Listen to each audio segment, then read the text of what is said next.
For many, this heat, dust, and isolation remain the perception of agriculture.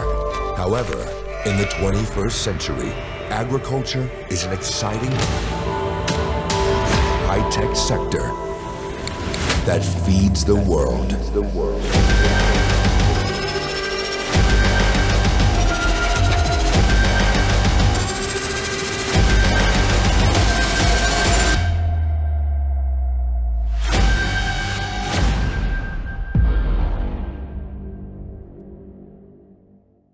Thanks, Ken. Thanks for joining us. And so I'm just going to cut up until this point.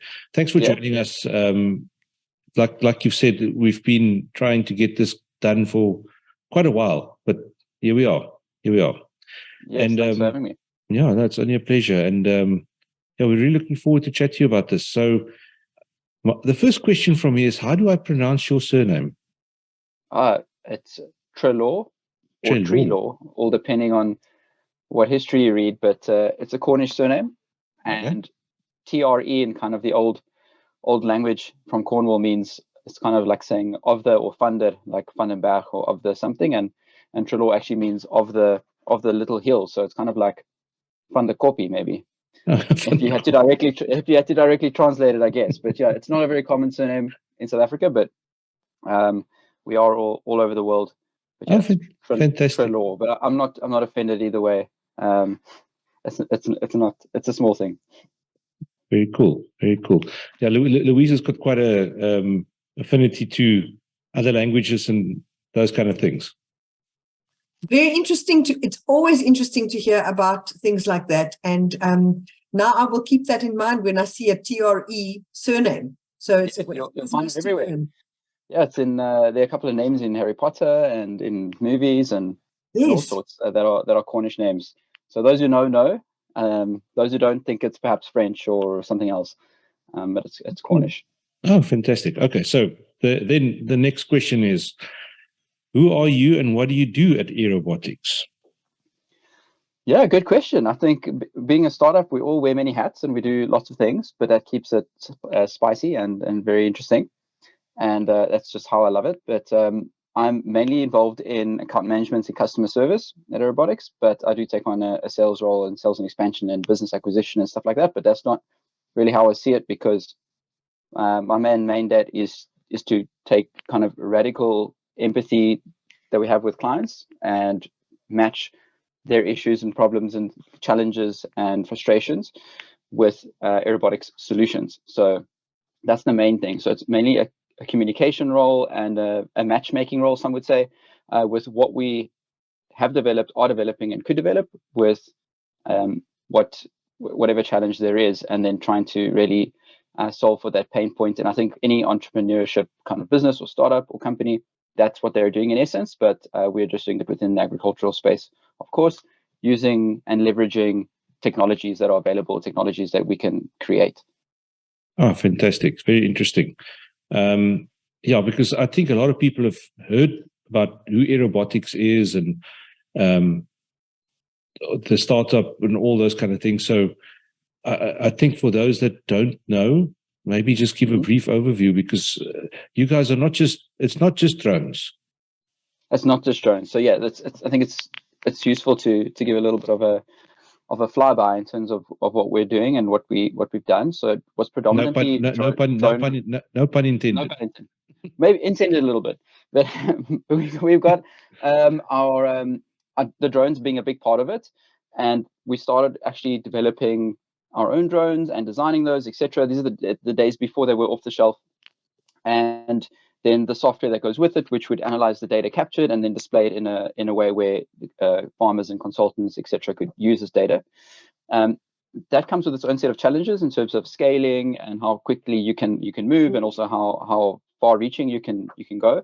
So we started working with off-the-shelf drones, and then off-the-shelf sensors and cameras, and continuing to develop the actual analytics side of it. It went from just a basic data processing and display kind of system to a more advanced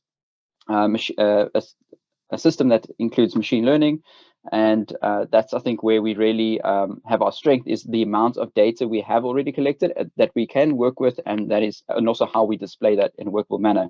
And that radical empathy from the client side is where that really comes in, because we need to listen to what is needed, or how the farmers would like to leverage it, and then make it happen, kind of. And I think we actually often forget, and we need a reminder that the South African farmer specifically, and that's where we started, is in South Africa. Some people think that we started elsewhere in the world, but we started in South Africa.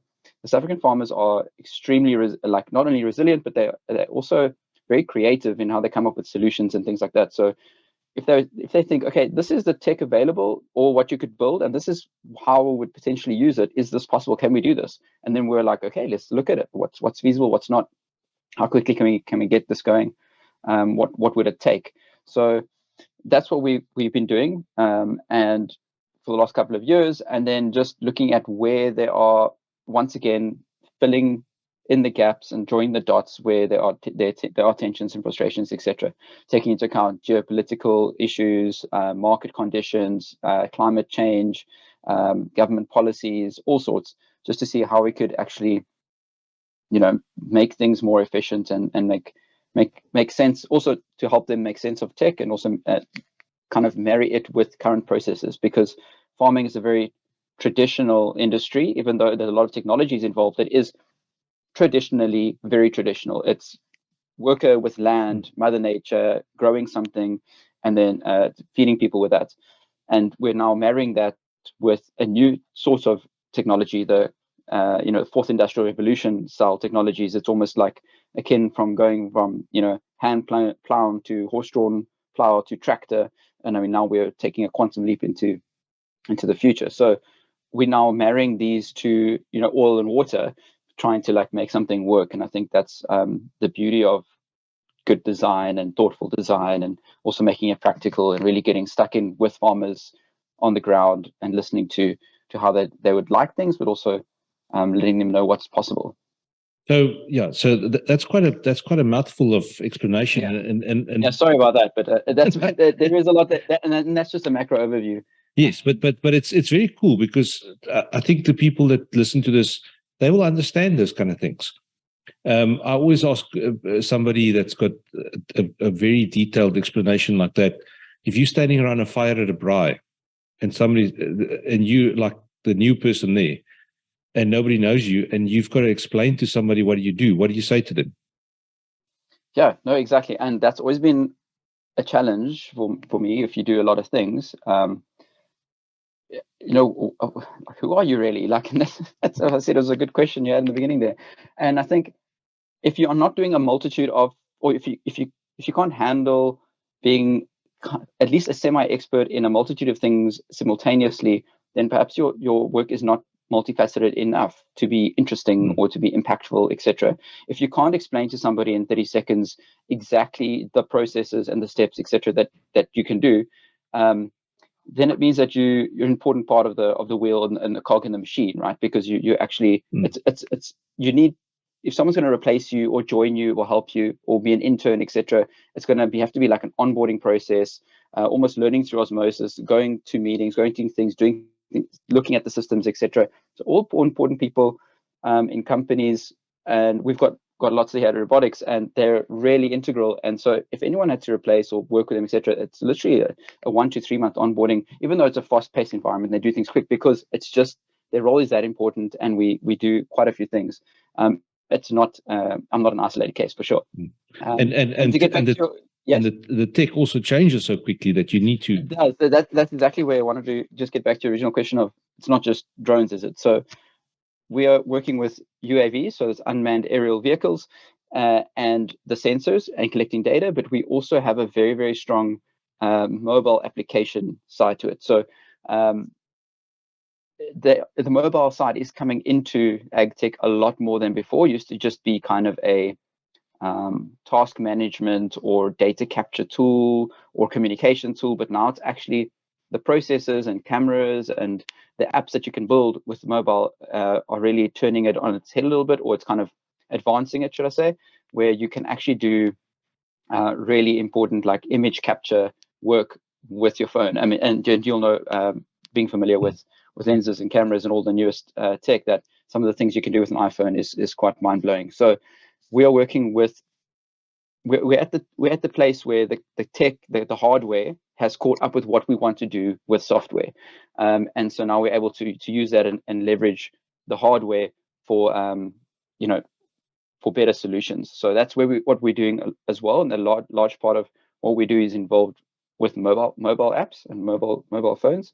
And then it's also the drone data and the drone analytics as well. And then making those two work together on cloud-based platform, that being something that anyone can just log into as if you're logging into a social media account or your email, etc. You log in, platforms there, information's there, you can use it. And that's quite cool because initially, well, I presume, I'm taking a guess here, is that Aerobotics, Aero being with drones, botics, we can all make that connection. But now the Aero actually fits in with all the stuff you're doing, the cloud services, the mobile, everything just fits in. So it was a very cool name that was originally selected for the company. Yeah, I think it was really wanted to emphasize the robotics part where it's more leaning towards autonomy and automated processes and etc. And that's where kind of the AI, machine learning, etc. piece comes in. And then also just designing, but now making use of and leveraging all the latest in drone tech, and then also mobile technologies. The platforms themselves are called AeroView and AeroView Infield. So Infield being the mobile side and AeroView being the other one. Basically, it's just a bird's eye view of your blocks. So everything is from the top down, just like you would see on a Google Maps, etc. And we overlay lots of important information. This is not a new concept. There's lots of things out there where it's using satellite data and all sorts of spatial maps and GIS work and everything. But what makes us unique is we've got a very good way of presenting this data to the end user and having them also leverage it and utilize all these little tools in the platform, like comparisons and grouping trees, etc.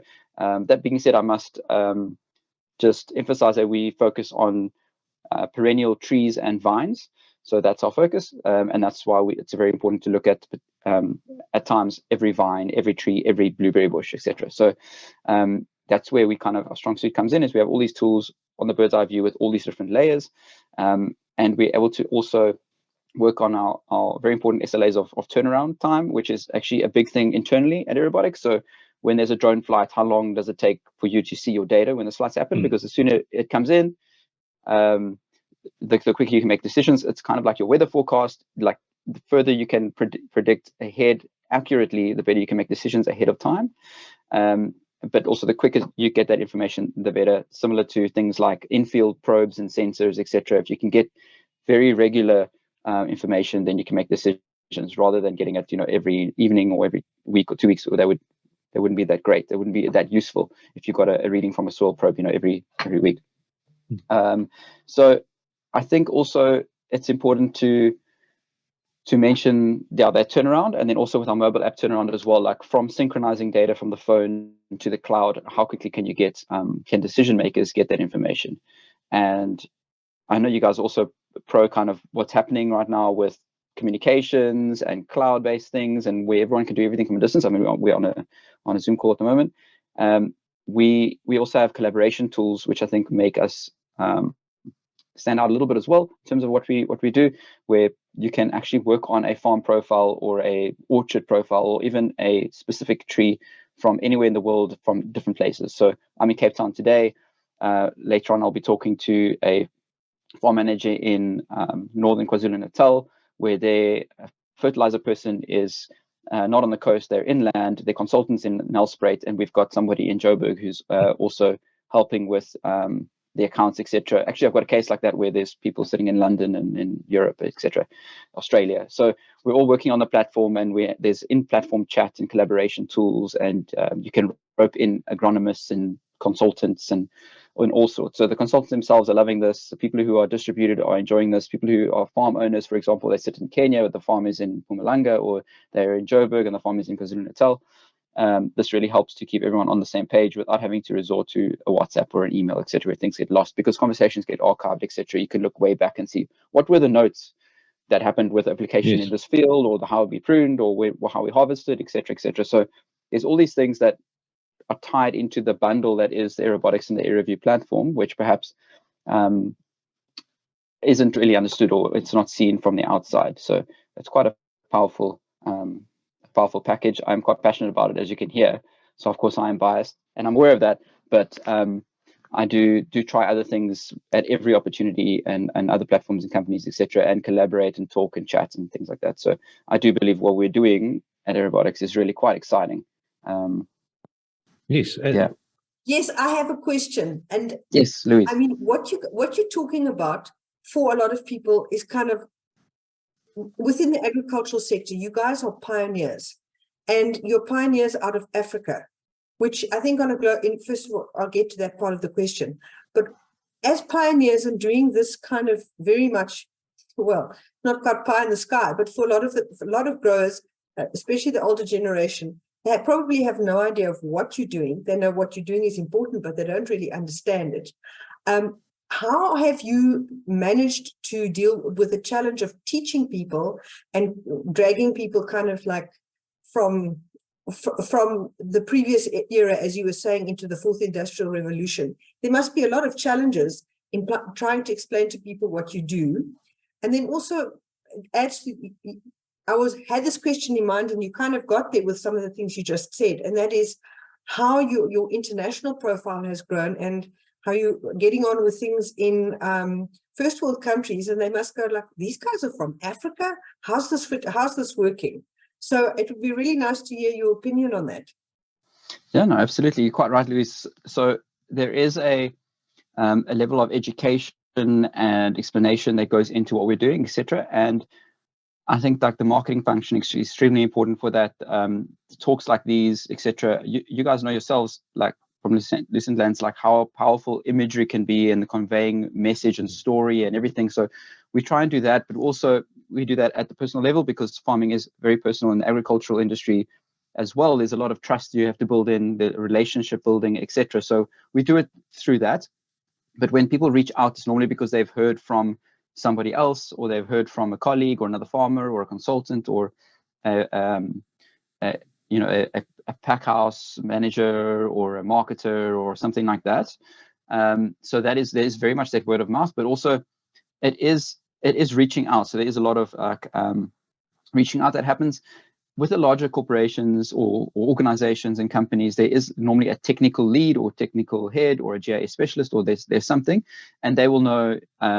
They'll often be more technical than I could ever be on a subject, especially like remote sensing, etc. So that's a blessing. There's also a wave of new, younger farm managers and operation managers and production managers, and they've all touched on this a little bit, at least into university and college, etc. And also through meeting people from overseas and countries where they are leveraging these things more.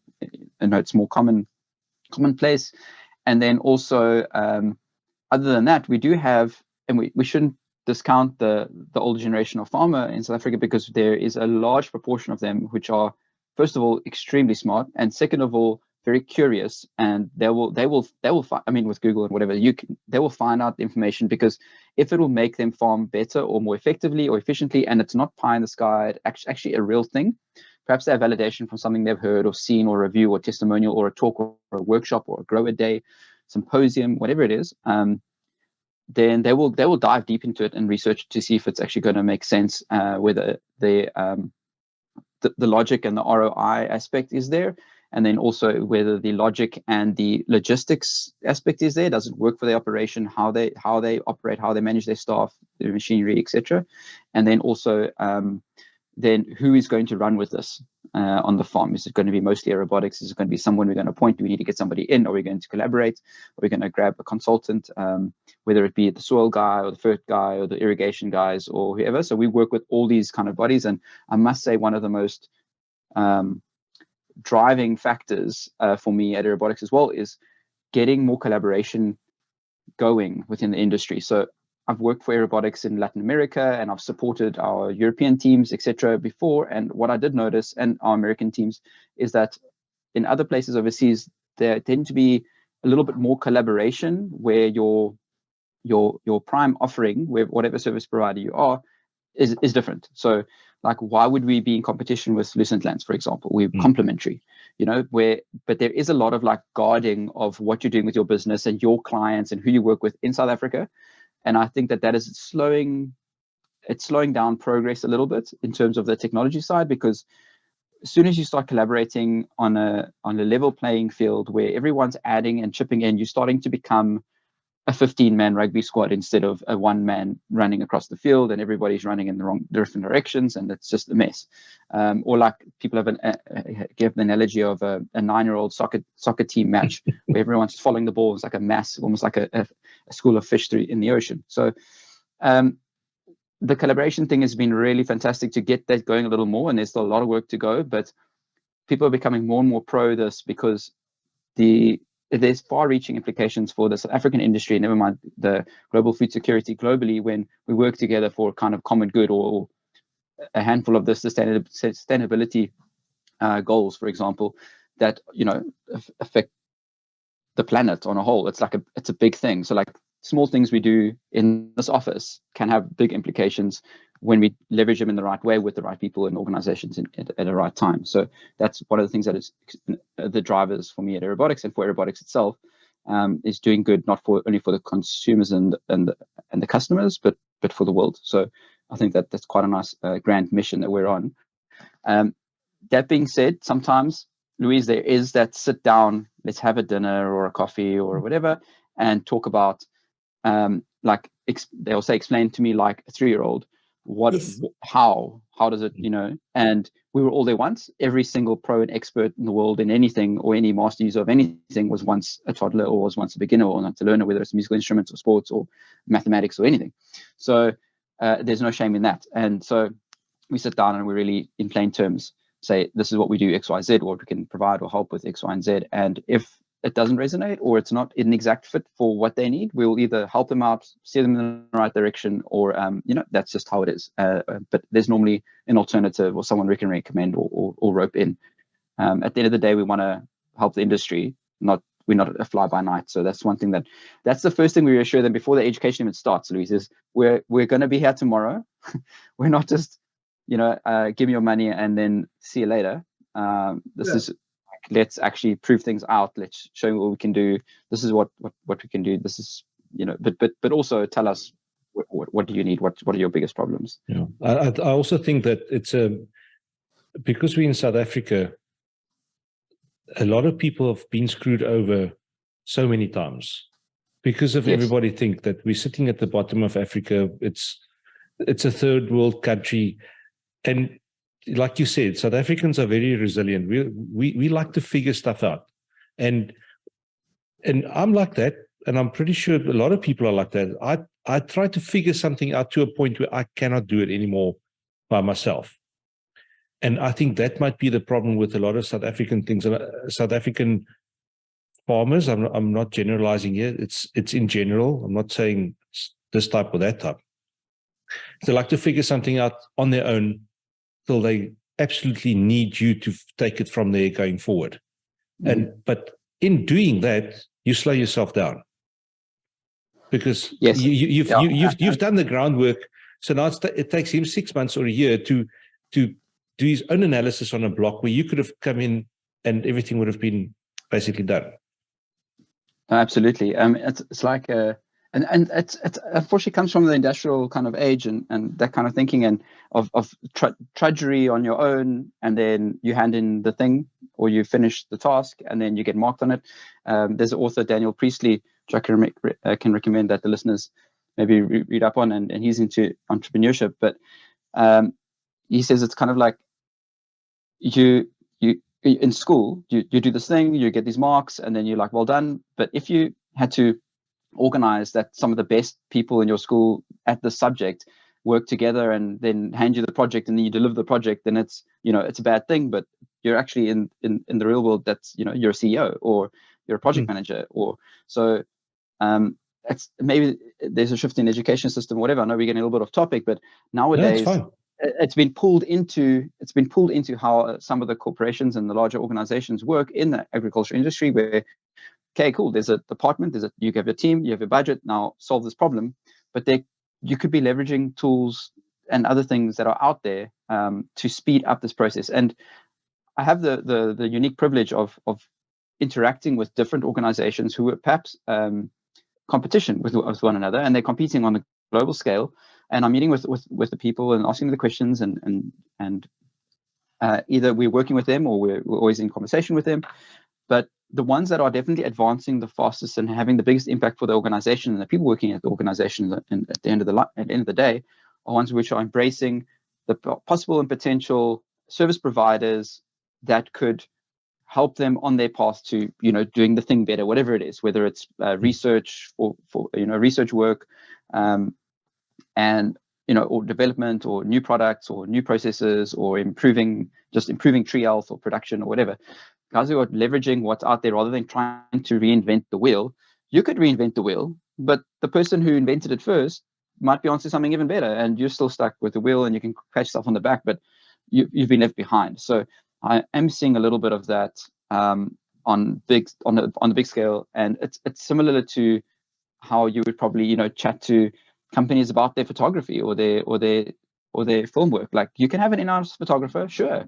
You can pay them. Are they good? Are they not? You've got another person on the payroll. You've got someone else to manage. How many of these guys do you have? Do they have travel allowance, X, Y, and Z? Like, are they getting the images you really want? Is it going to be more hassle than what it's worth? Or do you get the experts in, they do this thing, they deliver, and you're happy and you're stoked, and you have someone that you can rely on moving forward? So it's very similar like that. And I think for the bigger organizations that can do it, a mix of the two is the best strategy. So you get the best guys in to do this one specific role, and then you can put all those parts together, or you can, marry one or two of them or three, or in some instances with some of our solutions, it is really all you do is turn on the computer and you look at the results, and you're off to the races. There's nothing else you need to do, but it depends on the solution and the company and what information they want, if they want anything more in a specific way, etc. So relationships are very important to us at Aerobotics, and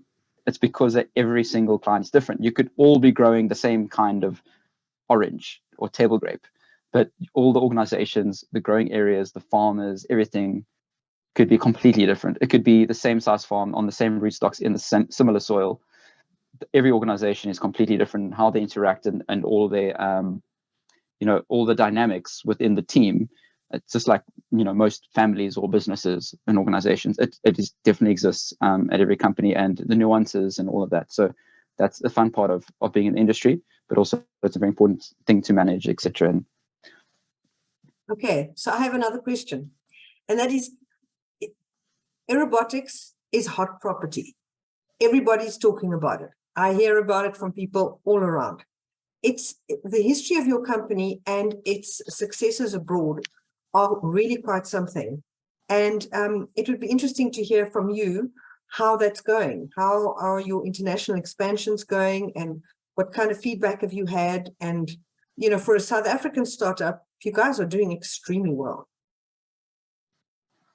Yeah, I think we're quite hard on ourselves, so we think we could do better, and we strive for that.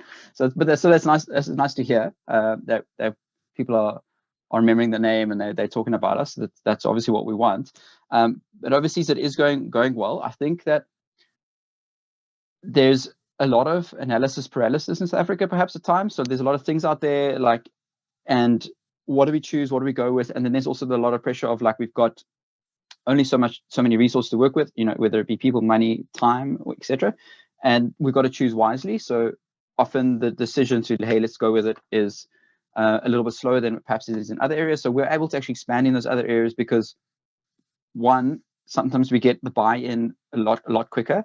This is what we can do. This is the possible ROI, and this is when we could start and how we could go about it. And they go, great, making a decision. Here's a budget. Let's go. And then the second thing is we've also always doing two things. We're working on how we can scale a lot, like any kind of startup, but how we can scale with the least amount of friction. So you can always scale, but how do you not, burn investment runway? How do you not burn out your people? How do you not have all these friction points? How do you actually resonate properly? How do you not build the thing and no one arrives kind of story? You've got to have a product market fit, and that's the thing you're doing as well. And then the second thing is the optimizing, always optimizing the process, processing of the data, delivering the data, collecting the data, talking to the clients, meeting with the clients, getting a message across. marketing effectively, all those things. So we're always optimizing, always working on how we can scale. And I think that has really helped us with, countries like the USA, where we've got farms that are ginormous compared to anything in South Africa, and even the vast expanses of farms in Australia. We can really use what we did here and learned here and how we optimized here, because we're always looking to scale more, either do more hectares in Southern Africa or overseas, and then it just gets deployed, and then the mission gets action. So we've got like a drone operations and coordination guys who just focus on the logistics of getting the pilot there, when, weather, all the moving parts, farm access, how the data is going to get to the cloud, everything. And they do a phenomenal job. It's quite interesting. And don't get me wrong, I've tested them. I've kept them on their toes. They do some amazing things. They pull a lot of types of rabbits out of lots of types of hats, but they make it happen for the clients, which is really cool. Yeah. So yeah, I think overseas, those are the things. Is we've designed what we do to work at scale overseas, and we've also found that sometimes it's a bit more receptive.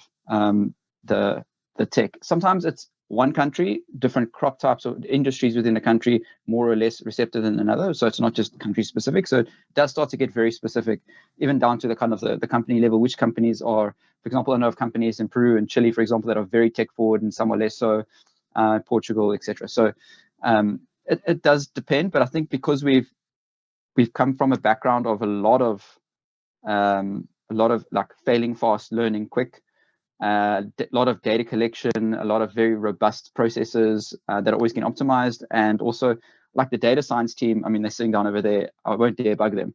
They're doing their thing, and they are. It's incredibly smart and talented, and also just passionate people. It's not like they're just smart and they're getting on the hamster wheel. They are really just passionate about what we're doing as well, if not more than I am. And so I think that's really helped us with the overseas markets and getting in there. And then also we forget about all the perceived challenges that are actually blessings in disguise. So the one being Southern Northern Hemisphere seasons. What you learn here, you take there. What you R&D here, you launch there. What you optimize there, you bring to the second season in South Africa, and the farmers here can use it. And that's why one of the beautiful things about tech, and also Aerobotics specifically, is there's a network effect. So every entrant into the network is adding 10 times more value to the network itself and everybody else in the network. And what's even more beautiful is it's not like, hey, I'm taking your data to give you personalized ads, or I'm taking your data to profile you or to segregate you. No, we don't, because it's a tree, it's over there, it's got this multispectral information associated to it, or transpiration, or thermal information, or canopy size. It's just, it's just an avocado tree in Peru. And we just narrow that down to those statistics that are non-identifiable to everyone. And the machine is always learning out of that. And the model is getting better, whether it's our tree count. And it's not like one Aerobotics algorithm. And that's, I think, also one misnomer, is that it's a whole host of different machine learning systems and processes that actually make the end data that you see possible. I would really love to do something like, like Audi did, where they deconstructed a whole car and they laid flat on the floor for a double spread magazine advert. You can see everything that went into it. Or like when photographers and cinematographers design like a product showcase video where you see the raw materials, the tradesman, the process, and the final product, and then the end user with the final product. It's beautiful. And I think we need to do maybe something like that one day, because there's a lot of moving parts and a lot of insights to what makes what we're doing possible, especially the data science and machine learning side of it. So that has been really well done, super robust, always being optimized. We've got a lot of data to feed into it. We create our own data. We do a lot of R&D, that kind of things. So that's also helped us overseas as well, and also to expand and just to kind of be able to be agile and move quickly. I know it's a catchphrase, being agile and everything, but it really is that if something comes up, we need to build something or tweak something. I just had discussions this morning on that front with 3 different product optimizations with a team, where we can move quickly and make the changes because we built a good foundation and the groundwork, and then we can optimize. Sorry if there's a bit of noise. I think there's renovations downstairs. We've had worse. One more question. I'm sorry I keep going, but I'm super excited about what you were saying. Go for it, Louise. What you just said about actually deconstructing it and putting it together as a video or something in some way in a medium, that is incredible. We should talk about that. But the other question I wanted to ask you is, you mentioned a lot of countries. How many countries, and can you name them, is Aerobotics involved in? We can be involved in as many countries as would like our services.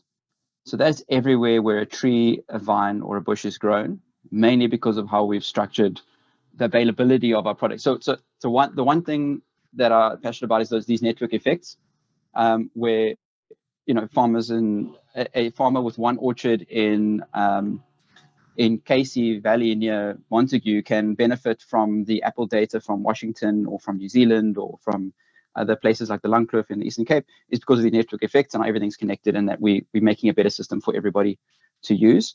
And the second one is also the low barrier to entry. So that's what's been really important. And I would have to look at the country stats in terms of users, but I think it's quite numerous. But in our kind of focus areas, it is mostly Portugal, with a little bit of like Spain and those areas there.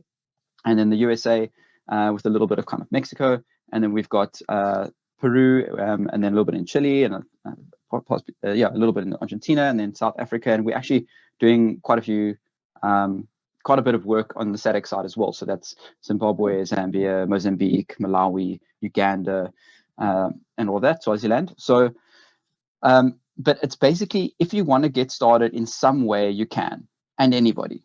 So whether it's with a mobile app, with a platform, you can literally get on board with the basic tools. And a lot of them are kind of part of our freemium offering. So basic satellite imagery, the collaboration tools, the task setting with the mobile app, basic scouting functionalities for like pest and disease, and water issues in field. It's all there. You can use it. So we're really pro, like, we don't want to be this premium thing and no one can obtain. Yes, Rolex is an amazing company with a really cool business model and product, and they've got but the barrier to entry is extremely high. And that's okay, because you can get a watch down the street. It's not, watches are available. It's not like they're not available. So same thing goes for sports cars and et cetera, et cetera. So we want it to be a low barrier to entry where people can get their hands on this and start out and then build their package how they'd like. So that's what, one of my things is I'll meet with people and, okay, let's build a thing for you guys that makes sense. In terms of how you use it. So that's why we're in a ton of countries. And if you have your own, if you want to do the drone side specifically, as long as you have the right drone, it's compatible, and the sensors on that drone and the cameras, etc. We've got packages that are called, they call them numerous things. People call them different things in different countries. Some of them are called fly your own drone package, or a pay as you go package, because it's kind of like prepaid, where you just pay for what you use and how much you process. But all of them are super accessible. And if you've got your drone and it's compatible, depending on which one it is, you may not get all the metrics, but you can get going and fly and have, we've got clients on, in really interesting places like India and Saudi Arabia and Turkey, and where they're flying their drones, we're processing the data and they're getting the data. And some places that are just far out, and it doesn't make sense for them in terms of the money to have a pilot go out and to collect the data, get the full VIP bells and whistles, top tier package, but they've got a Mavic, and we can give them some basic metrics that make sense for what they're doing on their farm, for their crop type, for their challenge. So that's what I love, is the low barrier to entry, and the network effects is definitely something which makes what we do and anyone in the kind of IoT agri-tech space super powerful. That was the next question, because drones is a hot topic. Everybody's talking about drones in agriculture, and back in 2017, I was already doing investigation of how to, because that was just when multispectral images were just starting to happen, and I knew a couple of people who were going to do it, and I said, well, this is the future. You need to get into this. And then the first crop sprayer drones came out, and it just made sense to me to go that way. But back then, people looked at me and said, no, you're crazy, man. It will never happen, like most things. But time has moved on, and we've gotten busy with a lot of other stuff. But if let's say when Piet van der Merwe, who's sitting in Kakamas, is now interested in drones, he's gone to Nampo and he saw drones standing there on a thing. He's got some tribal grapes there. What is the basic? What do they need to know? Because, like I said, everybody will associate aerobotics with drones. initially until they see everything that you've got. So what would be needed for somebody to get into the drone or to start using drones? Because often their son has got a drone because he does TikTok videos of whatever. So what is needed? Yeah, no, good question. I think the first thing to know is what they cannot do. So they cannot do X, Y, and Z, and that's why just finding out what their challenges are is super important, because you, by process of elimination, can whittle it down to, okay, you only need this type of drone survey, or you don't need to buy your own drone because you only want to do it once a year. So we can, send out a pilot. It's going to cost this much. If you spread it out over 12 months, it's actually very nominal, and you'll get all this information and more than what you perhaps even need. Or so actually, or ma'am, that the mobile phone route is actually the best, or our freemium package with the free mobile stuff is actually fine because it's not a target crop and this is all you want to do, or until the trees get big enough or whatever. So I think it's a process of elimination. What can't it do? And then also it's simple ROI, cost benefit. Like, what does it cost? Is this affordable, or is it worth the sulf? Is the sulf worth the relief, the pain relief, or the painkiller worth the pain relief? Like, is this actually aspirin? It's going to work, well, Panado, Grandpa, whatever. Like, is it going to just take care of the thing like this, or is it just going to kind of, be a half solved thing?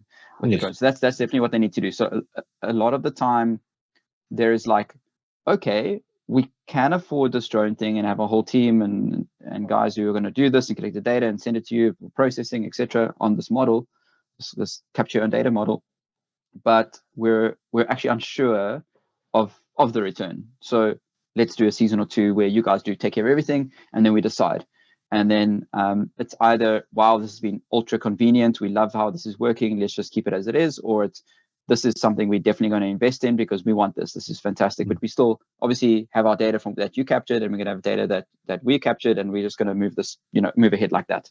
So and then there's a third one where there's the mix of the two. So we've got clients that we fly 3 to 4 times a year, and they fill in the gaps with their own drone that perhaps doesn't have a sensor that gives them all the metrics, but they've got ones that they're interested in, and then they do the two, and they run 2 of those concurrent kind of packages. Can somebody like an agronomist, a landbouwkundige or somebody like that join your packages? Because, like for instance, us, we get around to a lot of farms and we see a lot of different things and a lot of different varieties of everything. Let's say, for instance, somebody like us sign up on this platform and we just collect data for you. Can somebody do that for you guys? Absolutely. So our agile kind of methodology on how we work and develop and with our minimum viable products and our launches and tweaking and improving goes all the way to account management, financing, anyone, and then also the people we interact with is as many of the industry players as possible. So we have direct customers, so the ones paying the bills, like getting the invoices, who are consultants, who are chemical guys, water guys, probe guys, like anyone, like pest and disease guys, beneficial insects people. We've got the farmers themselves, the groups, the pack houses, the marketers. We've got all sorts that we work with as the direct person, and it all depends on that organization, that relationship. What do they want? We can do it. We can do anything. There's no, you have to be a top tier organization of this many people, or you have to be this kind of person. It can be an agronomist. It can be a nematologist. It can be, I worked with a hydrology engineer, hydrologist, and geotechnical engineer working in Mozambique. So I've done, whoever wants the data we can work with them. So yes, anyone can get going with this. And that collaboration piece is super powerful. It's so simple. We take it for granted with WhatsApp and chat and that kind of stuff. But being able to have an agronomist make better decisions based on the infield inspections, all the other telemetry information and infield sensors and satellite and weather and lab results for soil and microorganisms and whatever, and then use the drone imagery, or use the fruit size yield forecasting outputs with the mobile app. All together, we're not the end all be all. We're just an integral and important part of a very good toolbox. So if you want a really good toolbox as a consultant or agronomist or horticulturist, then having your drone flights and having the mobile app in the orchards is it's indispensable. So yeah, they say you got to have a little skin in the game. So I'm a customer. Like, I have a contract for the pest and disease monitoring for my vegetable garden at home, because the tools are that awesome, and I get to track things there and experiments that I'm doing in the garden, etc. So anyone can use it. I've had botanical gardens use it to monitor things. I've had game ranch managers use it. Sand dune and indigenous vegetation rehabilitation people use it. In the out of the box way, it's not what we market it for. But hey, if you are, if you're a wheat farmer, we don't do wheat, it's not our core thing, but you want to use the app for something specific, and you think you're gonna be able to use it, sure. We're obviously going to give you. Really cool. Yeah, it's awesome. I love it. So, I do think people should just go for it. If it's new to you, whether you're young or old or in whatever country, just grab the app and the cloud-based platform, give it a whirl. And if you have any questions, our team's here to kind of marry your problems with what we can. Will the app give you some sort of out of the box result? I know you see a lot of these apps where you can take a picture of the leaf of something and it will say, no, you've got mealybug. That's the problem, and this is how you treat it. Does the app do something like that? Yeah, absolutely. So with the app, and I was talking about the hardware and how far it's come, we've developed our solutions with certain phone models, so certain iPhone models specifically, because of the cameras and the sensors and the onboard processing capabilities and the syncing capabilities to the cloud and everything like that. So if you've got, let's say, an iPhone 12 Pro, okay, and you are a citrus farmer and you want to see how you can, size your fruit, etc., you just have to get hold of us to activate that function, and off you go. And you can activate more orchards, and you can get on board that way. It's a little bit tricky when you don't have the right phone. We have packages where X amount of hectares, you get the phone, which is nice. You literally get a little box. Actually, we're putting some together now. Little Aerobotics box with your phone inside. You've got your cables, you charge everything, and off you go. That's like your little package. It's like buying your car, or like getting a starter. Remember starter packs, or whatever. You get a starter pack, has just some card in, it had everything in there, with your phone, and yes. So it's exactly like that. And off you go, and you can start taking photos. If you got the phone, that's great. And I've got clients now like that. They're like, oh, I just got that upgrade. I've got that phone. I can start sizing my my Nordicots or Satsumos, or my, if you do apples or pomegranates or whatever, and you can get the results in the platform of your with certain information that we put in, like historical yield data or growth curves, etc. You can get your forecasting and everything. So out of the box, you can get going. That is on, as I said, those organized packages we activate it. On the basic things like the pest and disease monitoring in field, you can drop pins, make notes, take pictures, see them displayed on the platform, etc. From the first minute. Okay. So you can use it, but the really juicy stuff, the really good things, obviously are part of our paid product, and that's Well, that's because makes sense. We've got to make them work. Yes. Okay. So I want your opinion on spraying with drones. Mm-hmm.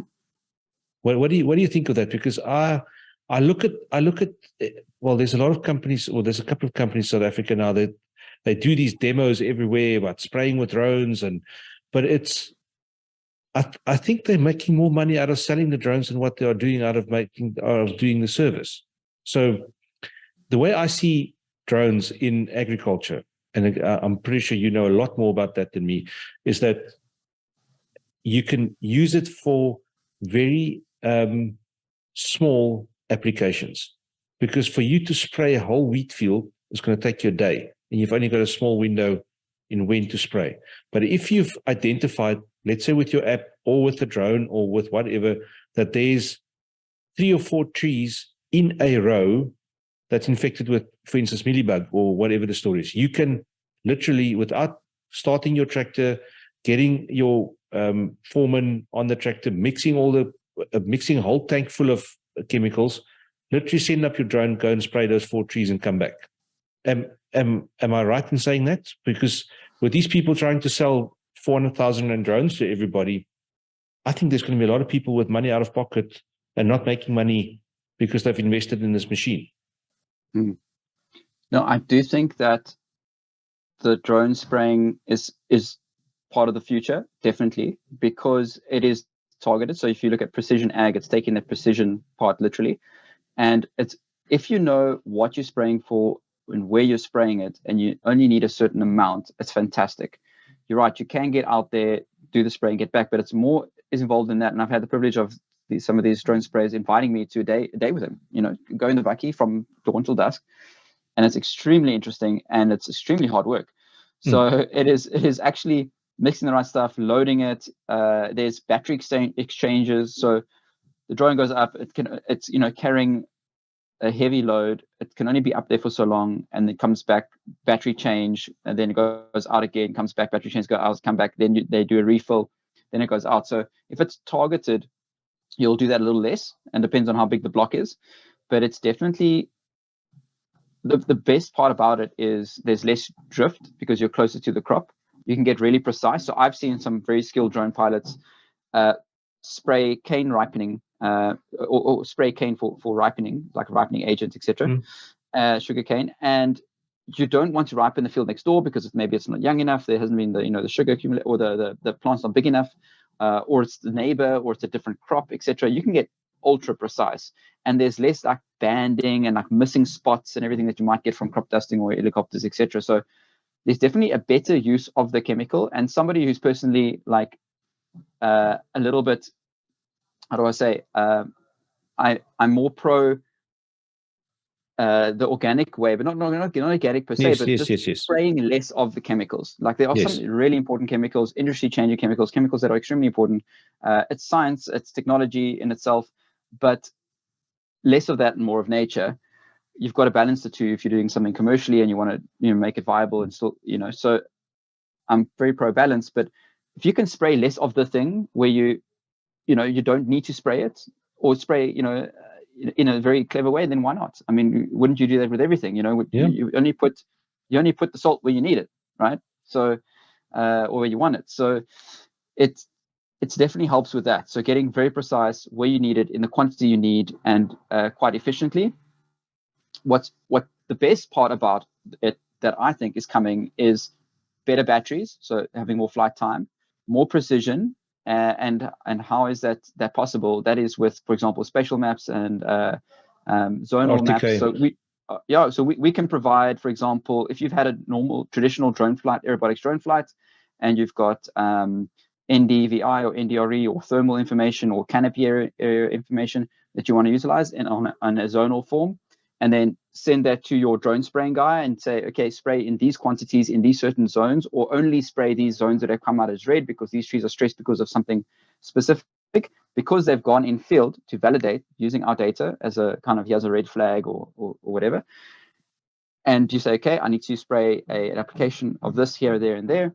You can go and do that foliar application very precisely in just those zones. And that's really cool. And what's even more exciting is it's becoming almost an autonomous affair now. So you could have this premix there, the drone takes off, does the flying, comes back, lands, and that's it. There's already those applications that exist in construction and surveying, etc., with that kind of drone in the box ideas. And also on the ground applications like GUS, GUSS, who are doing these, unmanned GPS guided applications, in orchards, and they could variably apply these things according to these spatial maps. And we're working with clients and partners that are already doing. I mean, this is not even the first year; it's third year of doing this, or fourth year. So these things exist. It's really cool. I do think that there are pros and cons to the drone spraying thing, or drone application of anything. Are you dropping cover crop seeds? Are you redoing reforestation? Are you putting out fires? Are you doing security? There's all these pros and cons to using the drone, but I think as a standalone, perhaps less important, but more important as a part of the puzzle, for the farm of the future, as they're saying. Yeah, very interesting. It's I think that's one thing why the farmers are so interested in is the spraying application. A lot of people are interested in that, and but let's say, for instance, I go and I spend, because I'm going to need a big bucket, I'm going to need a trailer, I'm going to need a trailer full of batteries, a generator. I'm going to spend close to R1 million, including the vehicle, if not more, for one machine. To pay that back and charge a nominal fee per hectare that you spray it's almost not viable. Yeah, I think that the way is to grow small, and then to weigh up your pros and cons and your costs, and then also perhaps there's a company. I know of instances where there's a drone company. They want to get into this. They start small. They do some trials. The company says, "Listen, we want you to be our person. We want you to be our just spraying guys." And then they kind of pull them in as part of their company, and they say, "Well, we've got budget for the drones and this and that." So there's lots of ways where you can make it work.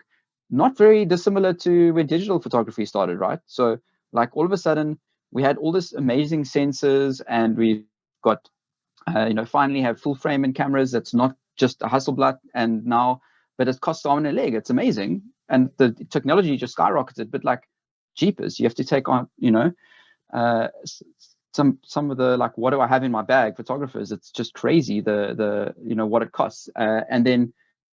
But you're right. There's that challenge of, but why my photos then, have to cost this? Because it's not just your expertise and you're an expert. It's your kit and you're driving and you're traveling. And it's very similar for the drone period right now, whether it's spraying or surveying, etc. So I think if you can be part of, future drone pilots are hearing this, if you can be part of a company that has the budget for this, then it might be worth it. If you're going it on your own, you may need to start small, like just doing flat map surveys. Then you work up into doing. Some companies will even do I want to survey NDVI or multispectral information for you for the next 2 seasons.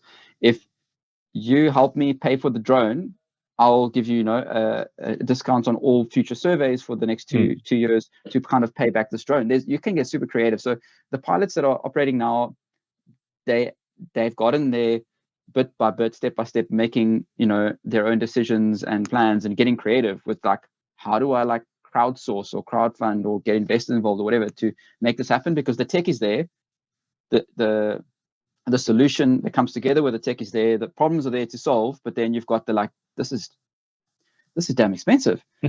So I think they've got to be very careful with how much they make, how do they make back their money back, and also build a sustainable business. My first drone was a swap deal. I had a client in America I had to do studio images with, and I said, are you keen to do this? You buy the drone wherever you get it the cheapest in the States, ship it to me, I'll do the shoot for you here. And I got my drone like that for free, basically. Yeah, but you got creative, and I think that guys are gonna have to get creative when they can't they can't get the drone. I think that's where the software trumps the hardware in terms of its impact on the world, where you've got that higher barrier to entry.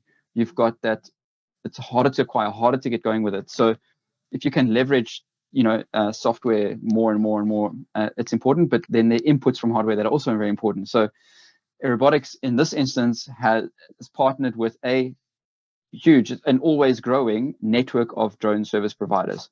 So people who actually collect the data for us and send it to us because of that hardware thing. They've got their own business. They've got their own entity. They do other things, maybe other types of surveying. Maybe they do LiDAR. Maybe they do construction, real estate. I've got some people that do construction, pipeline work, stuff for mining, electricity, and all sorts, and weddings on the weekend. And then they fly Aerobotics flights. So that's great. And I think if we can have a big network and we have business coming in for most of the moving parts in that network, then we're empowering the drone industry in general in some small way. We're a part of their income streams, one of the income streams, and that's what we do nicely as well. It's part of our scaling model as well. So if you don't have the drone to fly in Kazakhstan, but you really want to, and this is a package and you have the budget, we can get a pilot to you. So drones all over the world, and we can get that survey done. It's not, and then your platform is cloud-based, and it's the same platform that you and I will be using right here. So we can make it happen. But I think that the cost of hardware and availability is a little bit of a hurdle. But like all things and tech, it will very quickly be old tech, and you'll be able to find more of it. Yes. So or there might be something that replaces it completely. But that's definitely, you have a good point there. But yeah, guys are getting into it one way or another. Okay, so kind of a big question. We've spoken about a lot of things. Aerobotics is new and pioneering, and as you say, 6 months in this field, this tech field, is a long time. When you guys look down the road into the future, the next 5 to 10 years, are there any big things on the horizon, or is there anything specific have you got any particular aims or a vision? What do you see when you look into the future?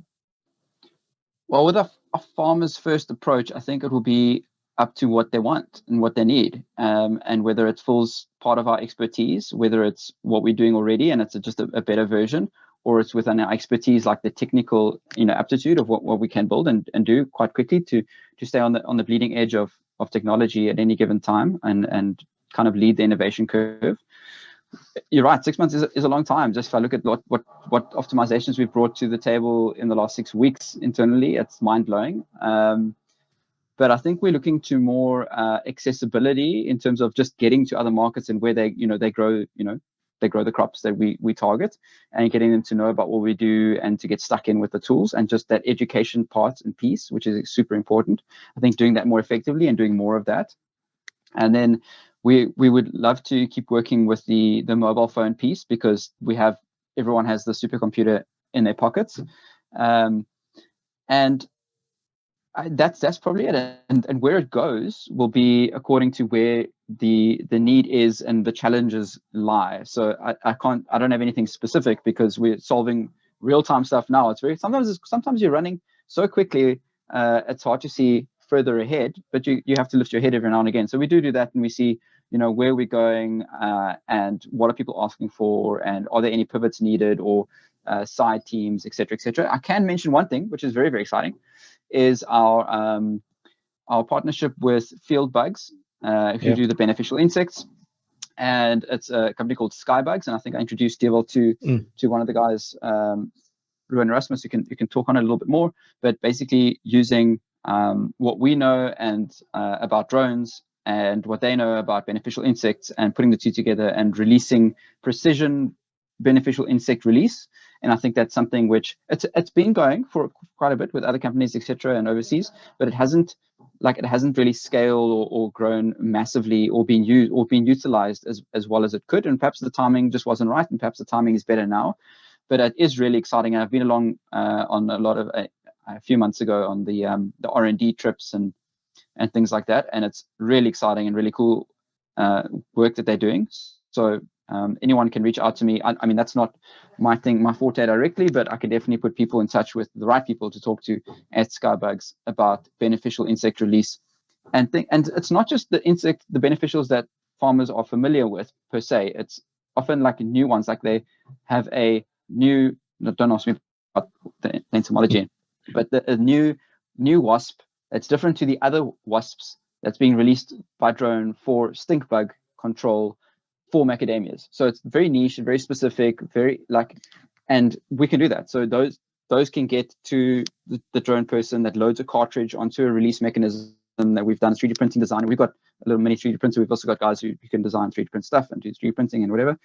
And then this gets attached to the drone. The drone goes out. It uses information from the infield scouting maps, like where have they seen the prevalence of X, Y, and Z, or where is there trees, stress in the trees, and when they go there, they find that it's actually, this pest, and they release these insects, and they are very effective. And in some of the releases, we've seen them spend 10 times less on the amount of predators, the cost of predators, or they are using the same budget for their predators as somebody else who's 10 times bigger in hectares.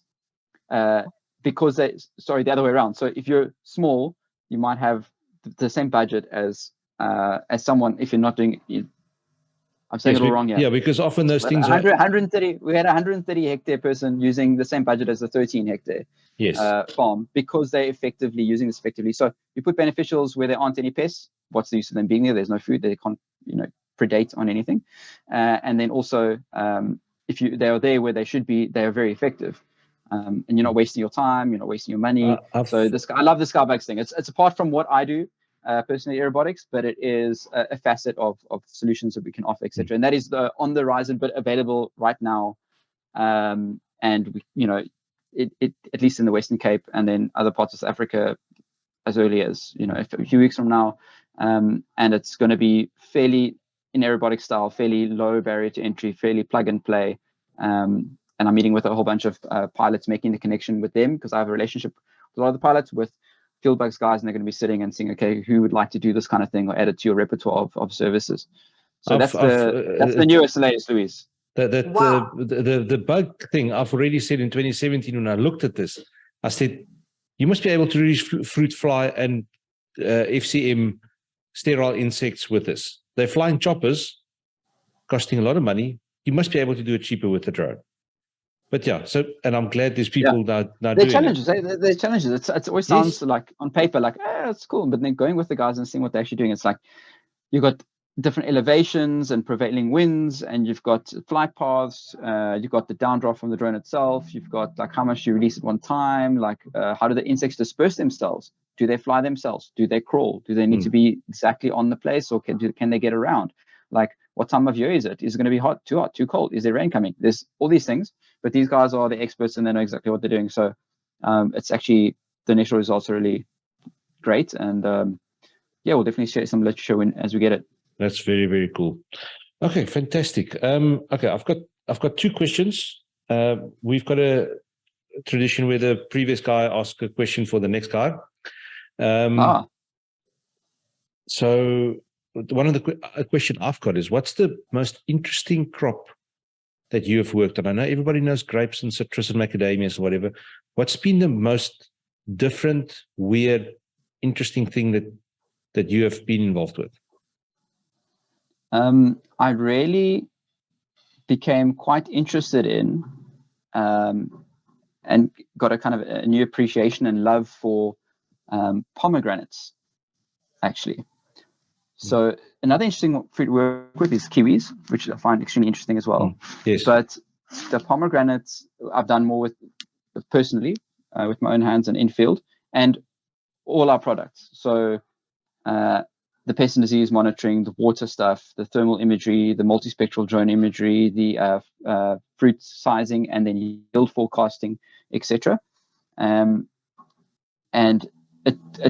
I learned so much about the crop, and the clients were really, just taking me on in terms of my curiosity and my thirst for more knowledge about what they're doing and how it grows, etc., etc. And I've even bought books on the subject and like taken a deep dive, and that's kind of how we go with all the crops. So we target an industry area, we go in there. So we we dive deep. Like I've got textbooks on cultivating macadamias and avocados and table grapes and wine vineyard management and cover crop management for vineyards and all sorts of things, because we love to kind of know what's going on in their world and to get sucked in, also to provide the best possible solutions.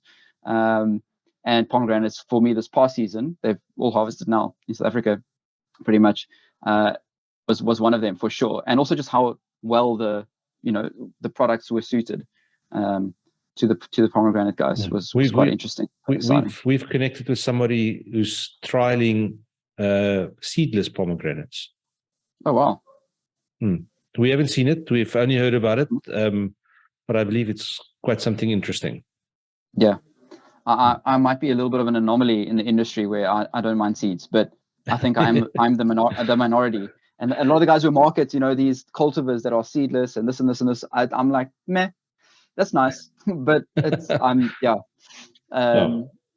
we laugh, and Leon Jansen van Vieren, he'll know from Aerobotics, he's very involved in the table grapes and all the crop types, but he's extremely knowledgeable in the table grape side, and I learned a heck of a lot from him. I had the privilege. He always just shakes his head because I'll buy the seeded grape on the shelf. Okay. So yeah, I like crunching on them. The same with my pomegranates. So I'm a bit of a quirk on that front, and I always say that my wife and I are probably meant to be, just because she also likes the seeds. Love it. Cool. Okay, It's our favorite. Red Globe table grapes. It's our favorite. It is still a fantastic grape if you get past it. If you don't like the seeds, it's tough, but it's a fantastic grape. It's really, really good grape store. It's got everything we like. So yeah. Okay, so the question from the previous person, and this is more towards you, and not necessarily the company itself, because you've covered this in we've spoken about the company so far, is what value would you like to instill within the business or the world or in the family or anything like that? I think that something I'd like to instill is just it's kind of twofold. One is like the enthusiasm for what we're doing. Like, I think that can often be fleeting, right? Like, or almost a long-term enthusiasm where there's like that rookie enthusiasm of a new person joining the company for the first time, or doing the thing for the first time, or a customer experiencing a product for the first time. But actually, it is remarkable enough what we're doing and how we are creating these kind of being a catalyst for the right kind of change in a lot of operations and farming operations and markets, that it actually is cool enough to be excited about all the time. So that's one thing I'd hope to instill or to bring about at every presentation or symposium or a podcast, is like, this is exciting stuff, and there's no better time to be alive. Like this, it's not just because of what we're doing, but we're definitely one of the things in the world, and the tech and technology and Internet of Things, and like being able to like forecast fruit sizing with a mobile phone, and like it's amazing. Like, I think to be enthusiastic about what you like, and it's across the board. People designing the products, marketing products, the finance team, the drone team, the drone pilots on the ground, on the farms, the farmers themselves, the people sitting in the offices that are involved with marketing and exports and stuff, like seeing the data, like just getting everyone excited about what we're actually doing here, because it's exciting. It's really cool, actually. So I hope that some kind of like rubs off on the company and customers and people that we interact with. And the second one is also for more internally, for like the product team and the people designing the R&D, like realizing like how awesome like stuff they do. Like, it's just sometimes if you're good at something, or you're creating something really nice, or you've just been doing it, like you're an artist or a really good writer or a really good musician, you're just doing the thing and you enjoy it, but you're like, but you must know that you're making a huge impact. You must know that people appreciate what you're doing. You must know that what you've built and how far we've come, even though there might be optimizations that need to be done, there might be challenges along the way that we can see, or there might be solutions that we haven't yet solved. Like, what has been built already is phenomenal, and we should never forget that and where we've come from, and what you're currently building now. So I think that is one thing that I hope to install as well across the board in the team. Like, it's fantastic what we're doing. And it's also worth being excited about. The whole agricultural industry is like that. It's so it is something to really be excited about. Even with all the challenges, it is incredible for us to. It's like Louise says, you jump out of bed in the morning because you don't know what you're going to learn today, and it's incredible. Absolutely. It literally that is how it happens. And sometimes as a country in South Africa, we also don't realize how amazing our fruits and nuts and wine, whatever it is. We hear about it, but it's like you interact with people overseas, and they're like, "Wow, the quality of this or that, or it's the best oranges I've ever seen," or like Saudi Arabians telling me that like the South African mangoes are the best, and you can't get any, and I'm like, what? So then I'm learning these things, and I'm seeing the things, and I'm appreciating like what the farmers are doing on the ground, and how resilient we are despite the challenges. Despite all the load shedding and the politics and the climate change and the infrastructure stuff and safety and security and crime. And there's so many things we could go on about that's not going our way. Just the fact that we are producing something globally marketable that is of top-notch, like serious, good quality is impressive. And that's exciting as well. So I think with the aid of tech and technologies and where the future is going, that can only become less painful for the producers, and also help them to be more efficient to kind of keep doing what we're doing, because we are doing already a great job despite all of the challenges. Yep. Right, Louise, anything from you? I think we should start wrapping it up. It's coming close to the end. Thanks for having me. I know it's been a session. Yeah, it's good. But it's nice to share a bit more about what we do.